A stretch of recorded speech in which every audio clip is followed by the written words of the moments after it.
ผ่อนบ้านได้องค์มีแอร์หารู้ไหมต้องมาจ่ายนี่เดือนละ10,000 กว่าบาทกลัวยังไงอะคนเขาเข้าใจผิด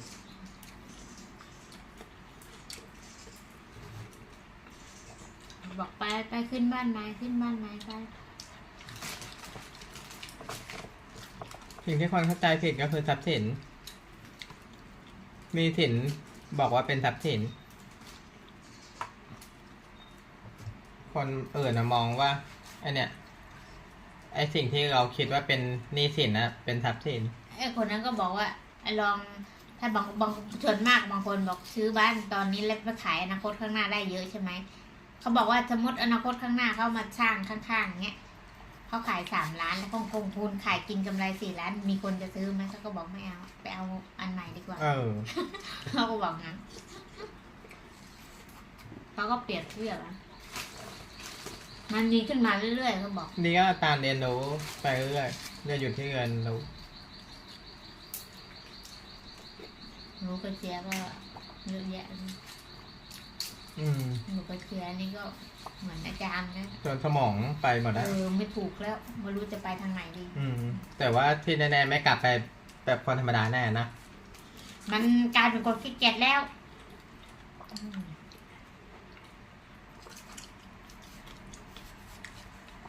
อยากขี้เกียจมากคนก็ต้องหาวิธีสร้างรายได้ขนาดที่เรากลับมากขึ้นอย่าบอกให้ใจเย็นๆหมดเนี่ยฮะก็หมดทุกวัน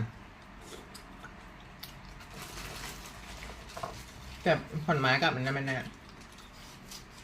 แต่ตังโมหิวไม่กินข้างที่แคะก่อนให้หมด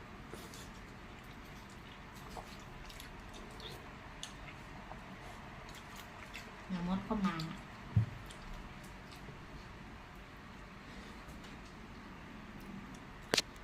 ตัดหยิบเสื้อสีน้ำตาลสีเทาฝั่งในตะกร้าไหนจ๊ะสีน้ำตาลใช่สีน้ำตาลเดี๋ยวจะมาเช็ดกันคุณจะเช็ดต่อไปเช็ดมือลืมเปิดอันนี้ต้องเปิดพัดลมเนี่ยเปิดแล้วทำไมโดนเขียนนะ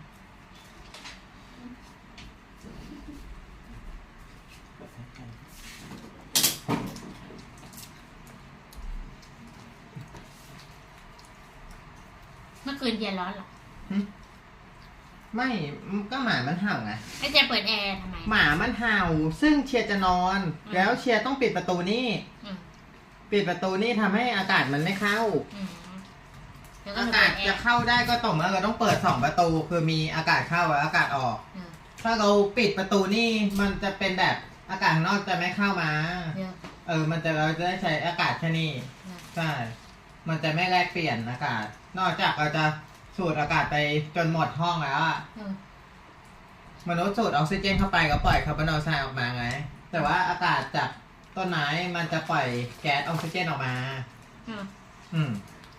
ตอนเช้าต้นไม้มันจะปล่อยแก๊สออกซิเจนแต่ตอนกลางคืนมันจะดูดแก๊สคาร์บอนไดออกไซด์แล้วเมื่อก่อนเราอยู่คนเดียวไม่เปิดอะไรเลยแล้วเราอยู่ได้ไงนะก็เธอใช้อากาศในห้องแล้วก็ปกติเลือดก็จะไม่ไปเลี้ยงในสมองก็จะตื้อเริ่มคิดอะไรไม่ออกไปอุ้นอาจจะไม่เท่าไหร่แต่พออายุมากๆจะเป็นอัลไซเมอร์เริ่มไม่ไปเลี้ยงสมองเราต้องให้อากาศถ่ายเทอยู่ในห้องที่อากาศถ่ายเท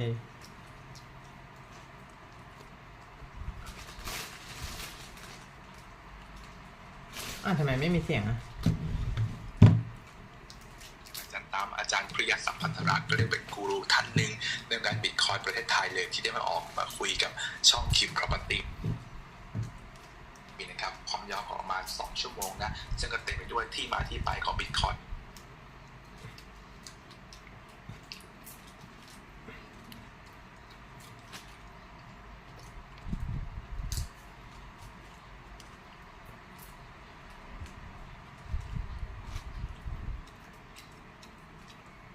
ที่อยากดูคนต่างประเทศมากกว่าแล้วเราก็ดูคนนั้นบอกว่าเขาไม่ชอบเขาเล่นหุ้นไทยเขาไม่ชอบมากๆหุ้นไทยคือเหมือนเชียร์เกือบหมดเลยแต่บางทีเชียร์จะเหนือกว่าด้วยซ้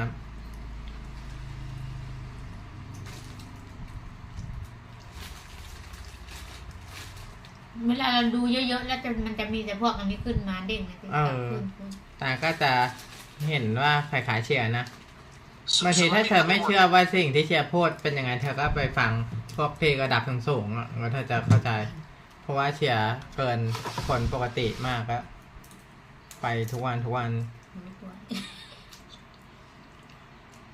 รู้สิเราก็ต้องการให้เป็นด้วย ถ้าเราเป็นคนธรรมดาordinary people โลกไม่จับ income by ordinary people right is ordinary people I think in 50 years from now, or less than 50 years, Bitcoin is worth 43 million. Hello, Robert Kiyosaki, the Rich Dad Radio Show, the good news and bad news about money. Today we have a longtime friend of Rich Dad, Mark Moss, and one of the best things about my job is I get to talk to smart people. And when it comes to crypto, as people laugh, guys my age have no idea what crypto means. And it's the years and years ago, I was studying Dr. Buckminster Fuller, and he passed away in '86, I think. And he said there was a new kind of currency coming on the market. It was going to be called electronic money. So this is a long time ago. He saw kids playing electronic board games. So he said, this is it, and we didn't call it crypto, but he just mentioned it, and I went, okay. And so it appeared as Bitcoin and Dogecoin and all these other things, but there's been an explosion of it. So Mark Moss is one of the young guys I go to. He's one of my go-to guys. Another guy is Raoul Pal. For gold and silver, I go to other people. For real estate, I go to other people. But Mark Moss is my go-to guy when it comes to crypto. We just went through the halving, and given that I am the old guy, or Mark, keep it simple. What does this all mean to you and the future of Bitcoin per se? Yeah, I wanted to say something real quick. You mentioned Buckminster Fuller. I mean, he was an amazing futurist, and I love that. But, Henry Ford, the father of the automobile and mass production, in 1921, he said that we should go into a new monetary system that was based on what he called energy money, where we literally use units of energy to create money, and that's sort of what Bitcoin has. So Buckminster was great. Henry Ford 100 years ago called for this energy money as well. So we're finally seeing that come together. พี่พนีอ่ะ So Mark Moss is one of the young guys I go to. He's one of my go-to guys. Another guy is Raoul Pal. For gold and silver, I go to other people. For real estate, I go to other people. But Mark Moss is my go-to guy when it comes to crypto. We just went through the halving, and given that I'm the old guy, or Mark, keep it simple. What does this all mean to you and the future of Bitcoin per se? Yeah, I wanted to say something real quick. You mentioned Buckminster Fuller. I mean, he was an amazing futurist, and I love that. But, Henry Ford, the father of the automobile and mass production, in 1921, he said that we should go into a new monetary system that was based on what he called energy money, where we literally use units of energy to create a money, and that's sort of what Bitcoin has. So Buckminster was great. Henry Ford 100 years ago called for this energy money as well. So we're finally seeing that come together. It's pretty amazing. Yeah, well, so what do you see with Bitcoin and the halving and all this stuff? And the other thing that's happening is the weaponization of the dollar. I mean, we attacked Russia with sanctions and China, so everybody's pissed off at us. You have the BRICS, BRICS, coming after us, and the U.S. dollar's under attack. So, let's talk about a couple of those things. So the one thing about Bitcoin is, so every 4 years, the new supply of Bitcoin gets cut in half. Now, for your audience, while the world of economics seems very complicated, and it can be, prices just are really the equilibrium of supply and demand. So we just look at the supply, and we look at the demand, and the imbalance tells us where that price should go. And so assuming that the demand for Bitcoin stays the same, and you cut the new supply in half, well, that should theoretically push the price up. And that's exactly what's happened. So what else happened was that the ETF came up, so Wall Street got into the game. Right. Yeah, so that increased the demand side. So we increased the demand side on a much larger scale, and now we're reducing the supply at the same time, which of course, back to Economics 101, should be pushing the price up. But just to kind of set everybody up to so what they know what this halving is that, you know, with the Federal Reserve or any central bank for that matter, we have no idea what the supply of fiat currency will be at any given time, right? They just change it whenever they want. But what Bitcoin did is Bitcoin came out with a predictable supply issuance. So we know that there will never be more than 21 million, and that will be in 2140 or 116 years from now. But through that process, every 4 years, the supply of new Bitcoin coming out gets cut in half. So we were just seeing about a week ago about 6.25 Bitcoin per block every 10 minutes, or let's just call it 900 per day. 900 per day were being released. That was the new inflation amount. And that just got reduced to 450 a day. And so this is the fourth time that's happened. And officially now, Robert, you might like this, officially now Bitcoin is the hardest money in the world. Gold has about an inflation rate of about 1.5%. On a stock to flow, that's the stock, the existing supply of gold, and then the new flow. So an inflation rate of about 1.5%. Bitcoin is now verifiably more scarce than gold. So that's pretty cool. So for the old guys like me, what does that mean? I mean, do you just jump in? I mean, there's also Dogecoins, there's Solana, there's Ethereum. Yeah. I mean, all these guys are printing. Everybody's in the game. If your generation is printing more and more of it. So why would I jump in if everybody's making their own? I can make my own Bitcoin. I mean, a friend of mine called me and said, "Why don't you start the Rich Dad coin?" I said, "I stay in my lane. I don't go into other people's business." Oh, well, that's from happening. There's a couple of reasons why. I can tell you it's actually pretty simple. First of all, why should you jump in? Well, historically, supply and demand on these supply shocks. So in the 2012 halving, the price of Bitcoin from the day the halving happened to the high point went up 9,300%. The second halving in 2016, it went from the day of halving to the high point was 2,900% increase in price. 2020, from the low point to the from the halving to the high point was 700% increase. And so historically, getting in around the halving has been very good for capital appreciation. Now, as to why it shouldn't be Rich Dad coin or Dogecoin or Ethereum coin or whatever, one of my favorite analysts, Lynn Alden, says that to conflate Bitcoin and crypto shows that you don't really understand either. So I can just give you a very simple explanation for this. To your point, you can create Rich Dad coin. I could also create a copy of Facebook called Mark's Book, or I can create a copy of Twitter called Mark's Twitter. But doesn't mean anybody will come use it. So that's number one. Network effects are real. And specifically around monetary networks, the network effects are even more real because what you store your wealth in really matters, right? When the whole world moved to the gold standard and China wanted to stay on the silver standard, they lost their position in the world because of that. So while choosing the right or wrong social network might not be as big of a deal, the monetary network is. So that's number one. Wait, so for those who may not follow what Mark's saying, Mark's talking about Metcalfe's law. It's the power of a network. In other words, a network is if I have a telephone, but I'm the only guy with a telephone, it's not worth anything. But if I have 10 million people in my telephone network, my network goes up. So that's Metcalfe's law. I understand that. Yeah, so exactly. So what gives Bitcoin its power? It has its network already established, like McDonald's or Colonel Sanders. They have a network of franchises. That gives us its power. So just explain that. That's what I'm explaining. Yep, that's exactly right, Robert. So the bigger the network gets, the more powerful it gets, and the network effects are very powerful. And so it's very, very hard to create a copy of Facebook or Instagram and then try to outbeat them. It's sort of what we would call evolutionary biology. So like we've seen this happen all over the world, Robert. Like from where you're from, Hawaii, a new species get introduced that isn't native to that environment, and they can quickly grow to fill up that new environment, a rabbit or a snake or something like that. And then once that new species has been introduced and filled up that demand in that environment, a new species can't come take it. It's already been taken. And that's sort of like what Bitcoin has done. And I'm going to give you a very simple technical explanation of this so everybody can kind of understand this, why Bitcoin and not all the other cryptocurrencies. The real revolution here is to go from a centralized system like the Fed or central bank or Facebook to a decentralized system. So instead of one database that the Fed controls or the bank controls, we have millions of databases.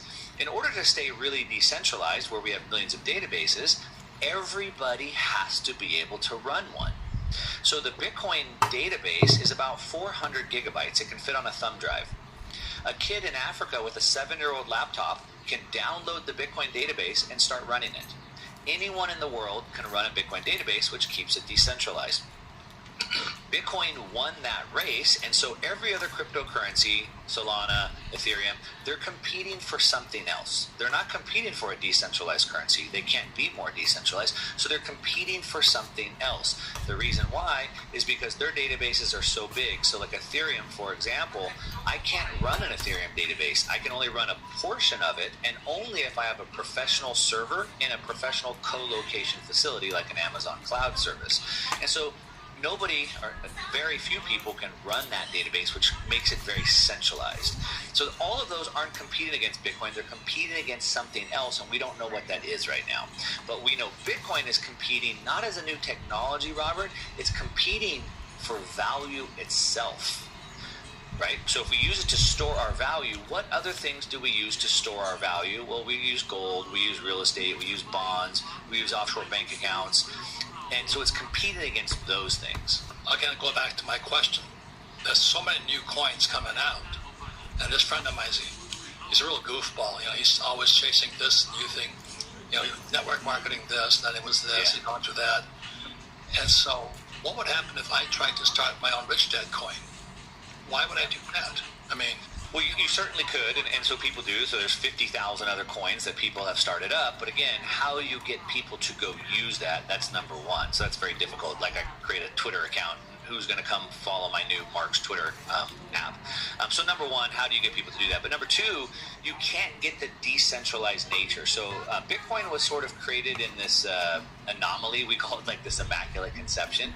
It was created at a point in time 15 years ago when nobody knew what was going on. Nobody paid attention to it. And what happened is because of this decentralized nature, it allowed it to grow. These databases grew across the world, millions of databases and nodes. And by the time people figured out what was going on, the databases and the mining power was so big that you can't attack it anymore. It was like it was allowed to grow in the wild, and by the time people realized what it was too big to kill. But the problem is, if you wanted to start something today that was as decentralized as Bitcoin, you'd have a problem.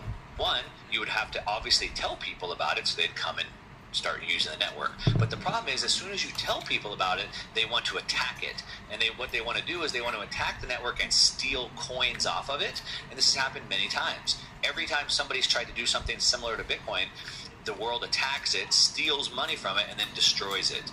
And so it's sort of like this, what Peter Thiel called a 0 to 1 moment. We created the wheel. You don't create a better version of the wheel. The wheel's a wheel. And so it's theoretically impossible to duplicate what Bitcoin has done. Theoretically. Theoretically. Right. Yeah. Well, that's a good explanation. So, what do you recommend people do? Like for me, because I don't really understand. I'm a dinosaur when it comes to technology. Yeah. All I do is I buy whole coins. Yep. So I started buying whole Bitcoin at 3,000, got to 6,000, and I just chased it up to 70,000. Yeah. And they said, well, that's really stupid. I said, I know, but I have like 60 coins. Yeah. That's not a lot. It's not like somebody bought it at 5 cents. Right. Does that make sense to you? So my investment thing is just get as many coins as I can and hang on for the ride. Because I'm not going to create my own coin. But what do you think about that strategy? It's like gold. I don't care what the price of gold is. I just want to know how many ounces you have. Right. That's my philosophy. And Robert, that's the perfect philosophy. And of course, I'm a student of yours, and so I kind of have repeated that, and I teach the same thing. And so not that wealth is our highest purpose on this earth, but in the game of acquiring wealth, the goal is to get assets. And the goal is to continue to acquire those assets, not sell assets for fiat, but use fiat to get assets. And so what we do is we're saving. Instead of what I've done, Robert, is instead of thinking of it as investing, I think of it as savings. I earn my money through my businesses, and then I put that money, I save it in real estate, and I save it in Bitcoin, and I save it in gold. And so the goal is to always allow it to grow up. And yes, I bought the $70,000 top. I'm going to buy the $1 million top. I'm going to buy the $2 million top, and I'm going to keep buying it all the way up. Right. Well, that's when we come back, we're going to go into the next questions. In real estate, and I save it in Bitcoin, and I save it in gold. And so the goal is to always allow it to grow up. And yes, I bought the $70,000 top. I'm going to buy the $1 million top. I'm going to buy the $2 million top, and I'm going to keep buying it all the way up. Right. Well, that's when we come back, we're going to go into the next questions.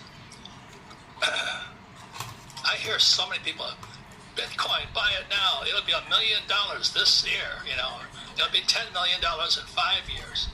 And all that sucks in all the losers. Like the game of real estate. Everybody's just real estate always goes up in price until it didn't. Yeah. And if something's going to stop, it will stop. So that's what I'm watching. I've seen these manias and these madness and people chasing things. So when we come back, I'm going to ask you, what do you think is possible for the price of Bitcoin in 1 year? But it's the price. And like I said earlier, I count the number of coins I have, not the price of the coin I have. Because I want as many as I can get. Because I'm optimistic. I'm a big fat bull on Bitcoin. I think the price will keep going up, but I've been wrong before. So we come back, we'll be talking to Mark Moss, a friend of Rich Dad for years. But he's my go-to guy, Ral Pal, of how Bitcoin and how the game is played. Because it's a very big game. We'll be right back. Have you heard about the expanding influence of BRICS, Brazil, Russia, India, China, and South Africa, and its potential to severely impact the US dollar by possibly creating a new world currency?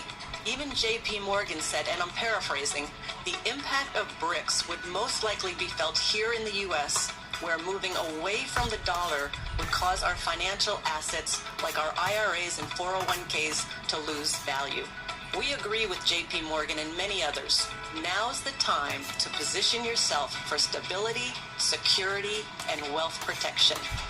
So take it from Robert and me, whether you're a seasoned investor or just starting, we believe that gold should be a part of everyone's portfolio. Seize the opportunity to ensure your financial future with gold and do it with one of the best in the industry, Allegiance Gold. Allegiance Gold has done things right from the beginning, having earned 5 stars with TrustLink and an A+ with the Better Business Bureau.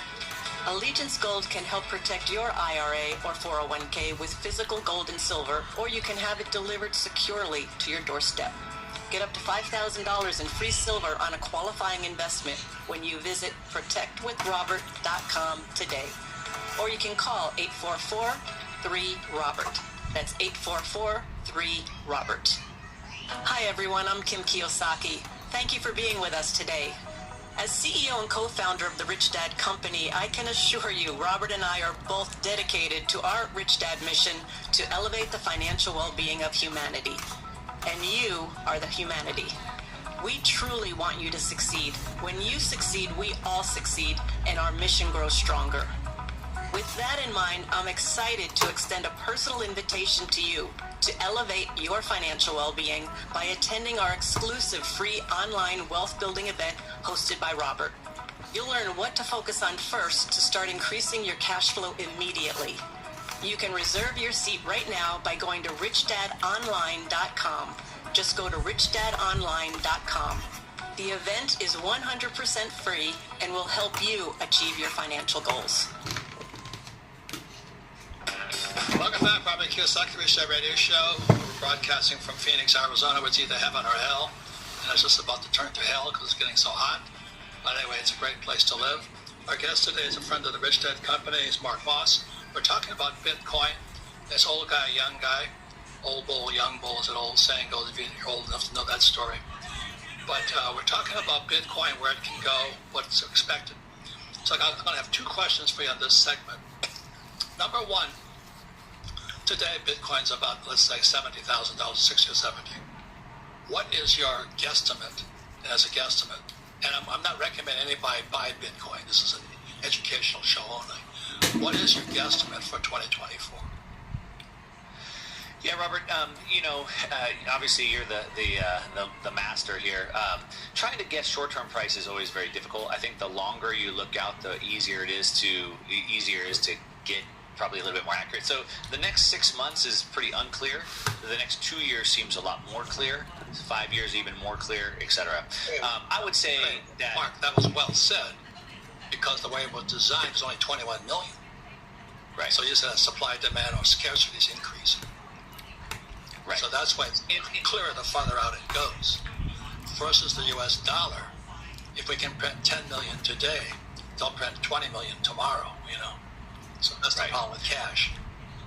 So let me work backwards. I think in 50 years from now, or less than 50 years, Bitcoin is worth 43 million Per coin.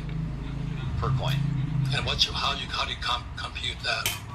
Yeah, let's get to that. So from now, or less than 50 years, If we can print 10 million today, they'll print 20 million tomorrow. So that's the problem with cash. So let me work backwards. I think in 50 years from now, or less than 50 years, Bitcoin is worth 43 million Per coin.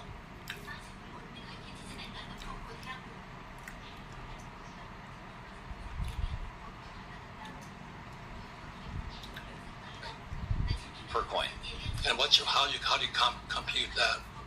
Yeah, let's get to that. So the way that you would look at, say, a Silicon Valley investment, if I was pitching you on Uber, 15, 20 years ago in Silicon Valley, I'd say, hey, Robert, I have this way to call a ride from your phone. And you're like, oh, like a taxi? I'm like, yeah, like a taxi, but it's better. It's more convenient. It's Uber.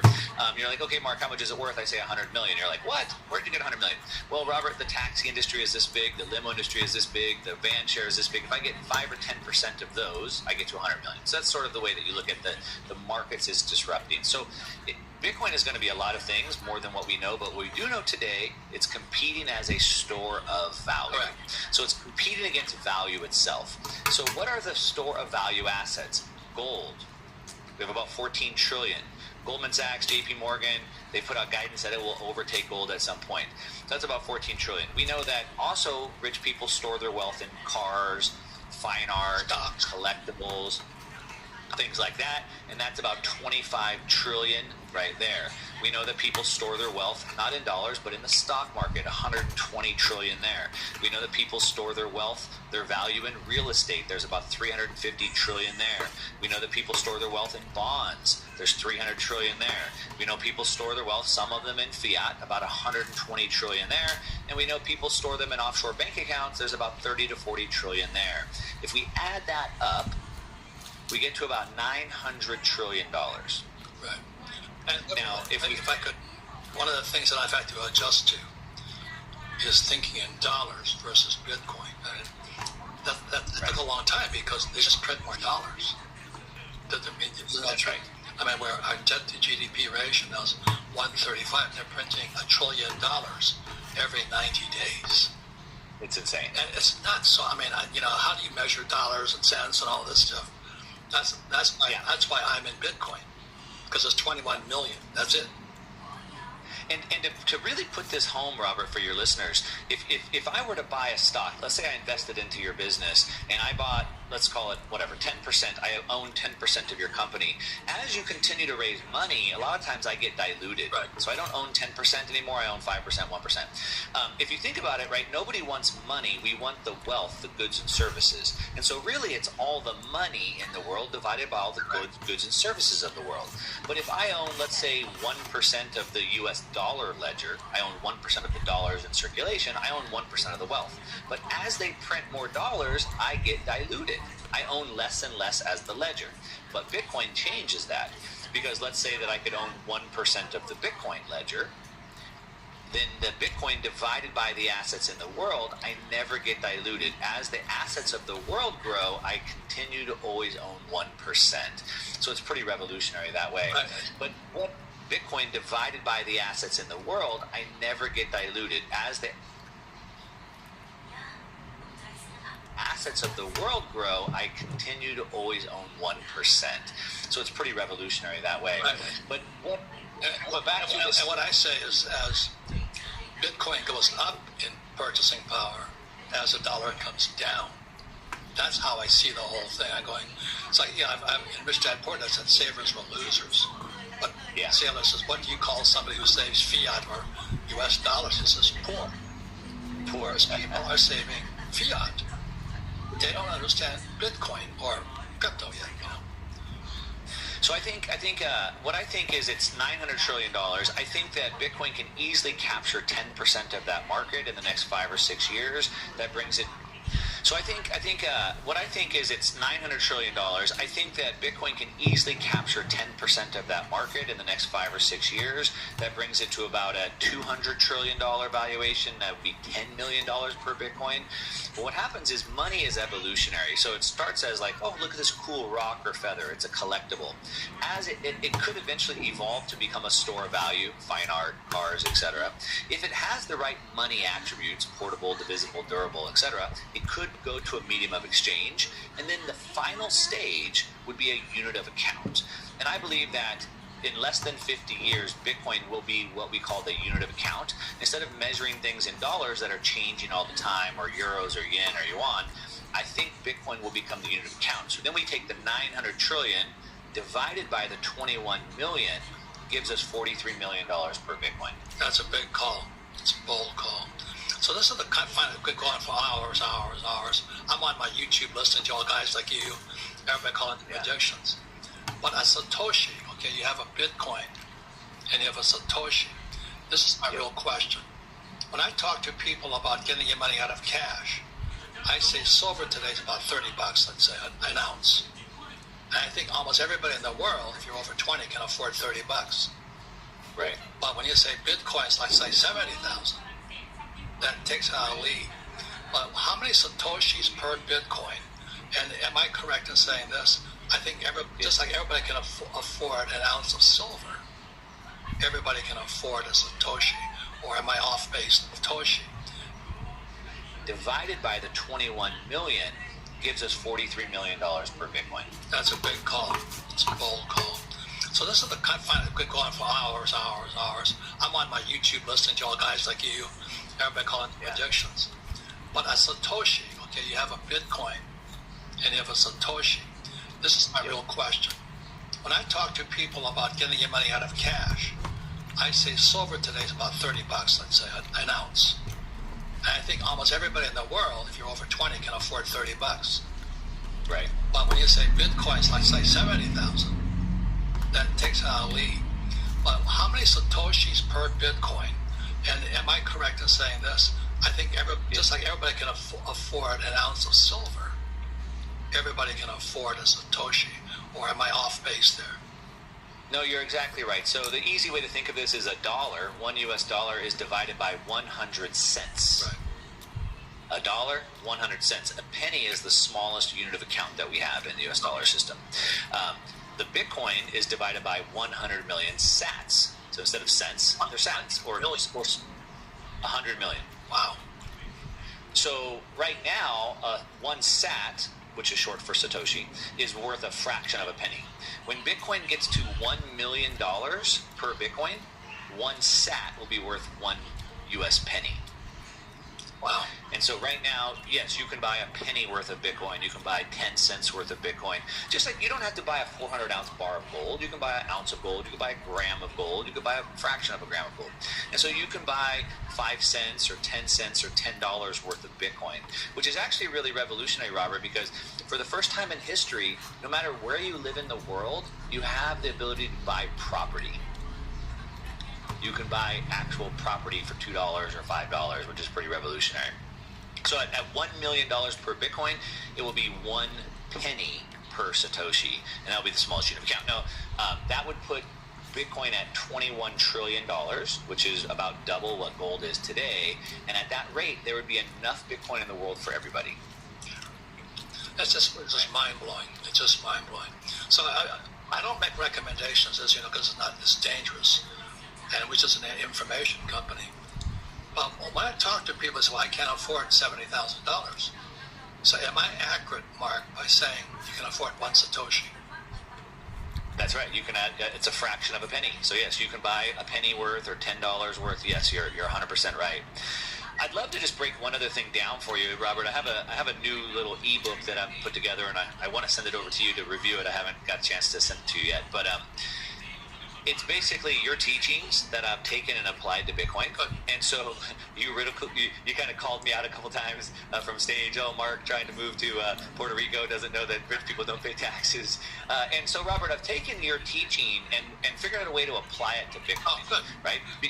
Because the way to grow your wealth is to buy assets, accumulate assets, and never sell them, and then use debt against those assets. And so I've come up with a way that I've put a calculator together. It's a little Google Sheet calculator to show people how they could retire off of Bitcoin tax-free by leveraging debt against the assets. And I put a calculator together. You can put in how much Bitcoin you have. If you let it go for 5 years, you can see how much you can pull against it. And for example, in the numbers I put in the calculator, if you put $100,000 into Bitcoin today in 2024, and you waited 5 years, you could borrow about 10% per year and pull out $100,000 of tax-free cash flow every year, and you could live off that debt. At the end of like a 20-year run, you have about $2.5 million worth of debt because you pulled that out. You can calculator together. It's a little Google Sheet. Puerto Rico doesn't know that rich people don't pay taxes. And so, Robert, I've taken your teaching and figured out a way to apply it to Bitcoin. Oh, good. Right? Because the way to grow your wealth is to buy assets, accumulate assets, and never sell them, and then use debt against those assets. And so I've come up with a way that I've put a calculator together. It's a little Google Sheet calculator to show people how they could retire off of Bitcoin tax-free by leveraging debt against the assets.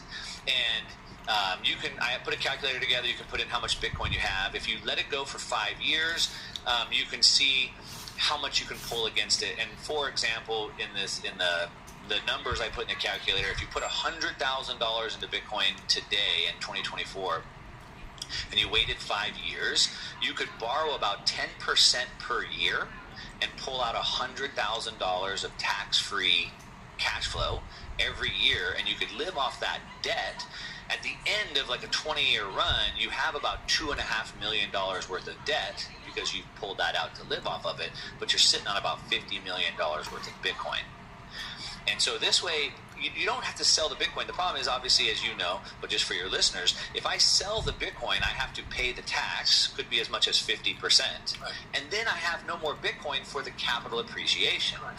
If I keep the Bitcoin, leverage it with debt, not only one is that tax-free income, so I don't pay the tax, which we don't want to be paying taxes right now, specifically with the wars. But more importantly, I keep the Bitcoin for the capital appreciation that's going to happen.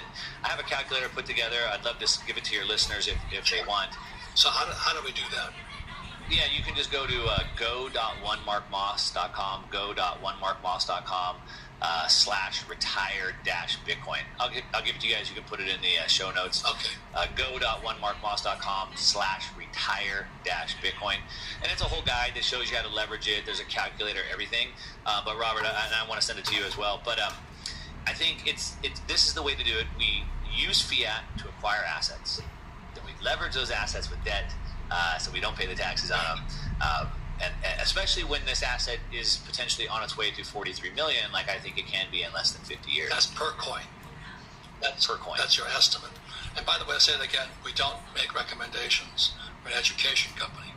We want you to think about what we're saying here, because it just makes no sense to save dollars. I mean, Rich Dad Poor Dad, 27 years old now, said savers were losers.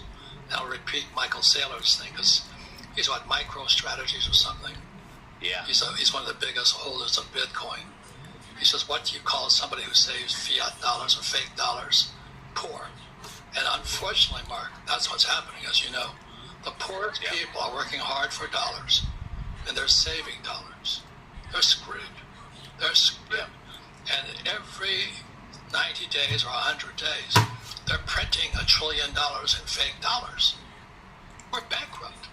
And they're still saving dollars, or yen, or peso, or euro. It makes no sense to me. You know, any final words to those characters who are still trying fake money? Yeah, I know we need to wrap this up. So some final words. You mentioned sanctioning Russia. So just this week, or just a couple days ago, we saw that they decided to go ahead and steal Russia's money and give it to Ukraine. And what that really signifies is a breakdown of rule of law. Yeah. Right? And when the rule of law is broken down, then there's no fair game. Nobody can trust the system. And so the whole world is looking for an alternative that can't have their money stolen from them. The IMF, International Monetary Fund, just put out a paper a couple of days ago. And in this paper, it was called A Primer on Bitcoin Cross-Border Flows. And basically what they saw, per the IMF, is that people in these countries that can't trust their money are moving towards Bitcoin at a very rapid rate. And so as the U.S., which is supposed to be the beacon of law for the world, when the rule of law is broken down, when bank accounts are being seized, people are going to need to find a neutral reserve asset, and Bitcoin is the only neutral reserve asset that we have that can be used in the information age today. Well, think about this. We'll talk about the rule of law. I mean, our President Trump, he's being indicted. He can't even go see his son's graduation, and they're using the rule of law against a rich man. And that's this. I won't mention names, but what has happened to our country, where they use our court system, but they can't find Hunter. The FBI cannot find Hunter Biden's laptop. Oh my God! I mean, I just, Mark, this is more than international. This is right in our backyard. And then Biden opens up the floodgates to took down Trump's wall. People are pouring across. Fentanyl is now pouring across the border. Homelessness goes up, and they attack Trump. When you look at that, we don't have to look at Russia or China. We have problems in our own country here. And it's up to the entrepreneurs, it's up to the capitalists to change the system, right? We're the ones that create the solutions to the problems.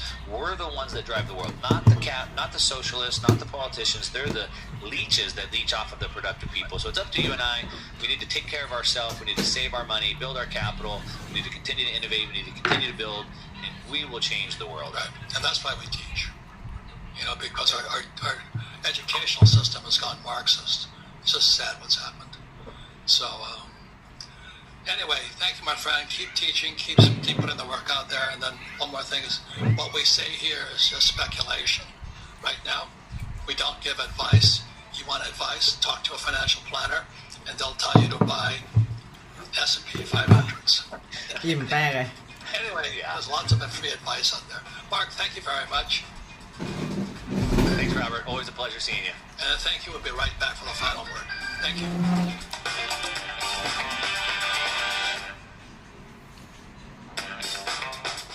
Welcome back. I want to thank Mark Moss again. You know, he's the guy I go to. He and Ralph Pell, the people I go to when I want to understand, Bitcoin or crypto, whatever it is. And I also got guys like Jim Records for gold and silver. And I have other people for different experts in their fields. The most important thing is we only educate, we don't make recommendations on what you should buy. But the point here that Mark is making is that I was at Macy's the other night, and I showed this woman my little Coinbase account. It started with nothing a number of years ago, and now it's got like $2.8 million in it. And it just keeps going up. See you. And she goes, oh my God, what if I lost money? I can't do that. I said, ma'am, you already lost money. Because the way it works,